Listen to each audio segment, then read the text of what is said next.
Baik, assalamualaikum warahmatullahi wabarakatuh. Perkenalkan, nama saya Bagus Muhammadin Alim. Di sini saya akan mereview makalah penyelesaian sengketa ekonomi syariah, di mana saya di sini berasal dari kelas A dengan dosen pengampu Bapak Khairul Munif SAG SHMH. Di sini saya akan mereview makalah kelompok pertama yang berisi tentang pengertian dan ruang lingkup dari ekonomi syariah tersebut. Di sini penyusunnya adalah Mas Rama dan kawan-kawan. Tujuan dari pembuatan makalah ini adalah untuk mengetahui pengertian ekonomi syariah dan juga untuk mengetahui ruang lingkup dari ekonomi syariah tersebut. Dalam makalah ini berisi definisi ekonomi syariah beserta ruang lingkupnya, kemudian dijelaskan juga di situ syirkah berupa pengertian rukun dan syariat syirkah.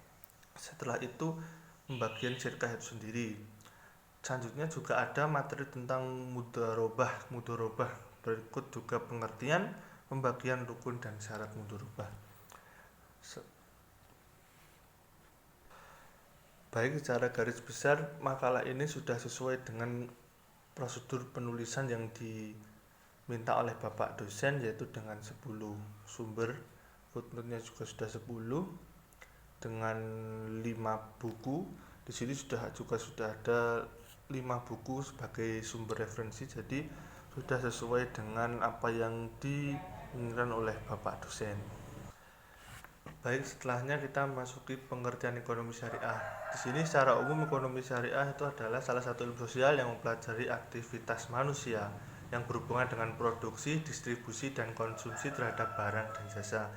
Di Indonesia sendiri, pengertian dari ekonomi syariah ini ada dua, yaitu sering juga disebut dengan ekonomi syariah atau juga dengan ekonomi Islam. Dalam pendidikan perguruan tinggi, ada kalanya menyebut dengan ekonomi syariah seperti kampus saya, yang Kediri. Ada juga yang menyebut dengan ekonomi Islam. Keragaman ini terjadi karena perbedaan perspektif setiap pakar dalam bidangnya. Pengertian ekonomi Islam menurut para pakar juga banyak. Di sini ada sekitar 4 yang disebutkan.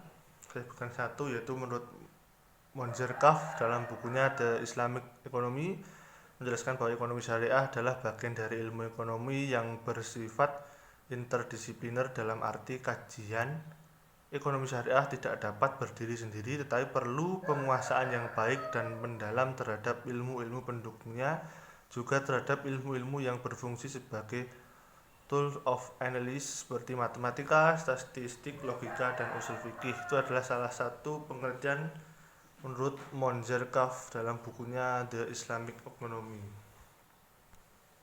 Baik, setelah tadi kita membahas tentang pengertian, selanjutnya kita masuk ke ruang lingkup ekonomi syariah. Secara komprehensif, ruang lingkup dalam ekonomi Islam adalah bermuamalah. Muamalah sendiri harus menanamkan nilai-nilai universal yang terkandung di dalamnya. Antara lain nilai tauhid, ketaatan kepada Allah Subhanahu wa taala, adil atau keadilan, nubuwah atau kenabian, dan khilafah pemerintahan, dan juga ma'at atau hasil dari muamalah tersebut. Muamalah sendiri adalah hal yang wajib ditaati oleh umat Islam, yang dimana ini adalah hubungan antara manusia dengan manusia. Dengan cara ini untuk memperoleh dan mengembangkan suatu harta dan benda. Masuk pada ruang lingkup ekonomi syariah, di sini ruang lingkup ekonomi syariah yang dimaksud adalah syirkah dan mudharobah. Baik. Namun di sini juga disebutkan beberapa, yaitu ada khiyar, istisna, ijarah, salam, kafalah, hawalah, dan lain-lain. Tapi kita di sini fokus pada dua tadi, yaitu syirkah dan mudharobah. Baik, kita masuk yang pertama, yaitu syirkah. Syirkah sendiri secara bahasa artinya bercampur, yaitu bercampurnya harta yang satu dengan lainnya sehingga tidak dapat dibedakan atau dilihat lagi.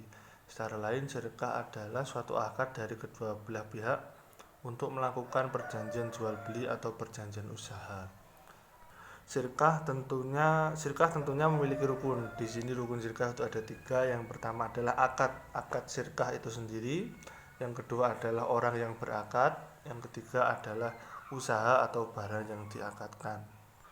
Yang terakhir kita masuk yang terakhir. Yang terakhir adalah mudharabah, yaitu adalah akad kerjasama antara dua pihak, yaitu pihak pertama menyediakan seluruh modal dan pihak kedua sebagai pengelola. Kalau syirkah tadi itu kerjasama untuk memperoleh keuntungan atau keberuntungan. Yang kedua ini, yang satu bekerja sebagai pengelola dan yang satunya adalah sebagai pensuplai modal. Saya kira cukup dari saya, itu penjelasan sedikit tentang materi di makalah kelompok pertama, juga review tentang makalah ini. Menurut saya sudah pas karena tadi yang saya sebutkan sumber hukumnya sudah pas, atau sumbernya sudah pas, ada 10 dan 5 diantaranya adalah buku. Sekian dari saya, ada kurang lebihnya saya mohon maaf. Saya akhiri, wassalamualaikum warahmatullahi wabarakatuh.